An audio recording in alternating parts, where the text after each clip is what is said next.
ఐటీకి మాత్రం కష్టకాలం వచ్చినట్టుంది. వాటి షేర్లు వరుస పెట్టి టపటపా పడిపోతున్నాయి. 2008కి ఇప్పటికి చూసుకుంటే గనక దారుణమైనటువంటి పతనం నమోదవుతుంది. వరుసగా 4గో రోజు కూడా ఐటీ రంగ షేర్లు భారీ అమ్మకాల ఒత్తిడిలోనే బుధవారం ట్రేడింగ్‌లో కేపీఐటీ టెక్ షేరు ఏకంగా 17% క్షీణించింది.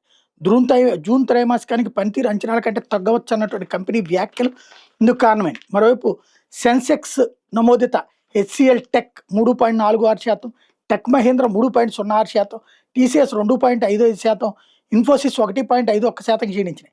ఇన్ఫోసిస్ షేర్ ధర ₹1000 దిగువకు పడిపోవడం 2020 సెప్టెంబర్ తర్వాత మళ్ళీ ఇదే మొదటిసారి. ఇన్ఫీ, టీసీఎస్, టెక్ మహీంద్ర సహా పలు టెక్ కంపెనీల పేర్లు ప్రస్తుతం కంపెనీల షేర్లు ప్రస్తుతం ఏడాది కనిష్ట స్థాయిలో ట్రేడ్ అవుతున్నాయి.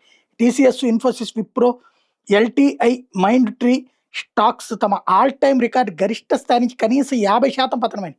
దాంతో టాప్ 10 ఐటీ కంపెనీల మార్కెట్ విలువ ఆల్ టైమ్ రికార్డు స్థాయితో పోలిస్తే 19 లక్షల కోట్ల మేర పడిపోయింది.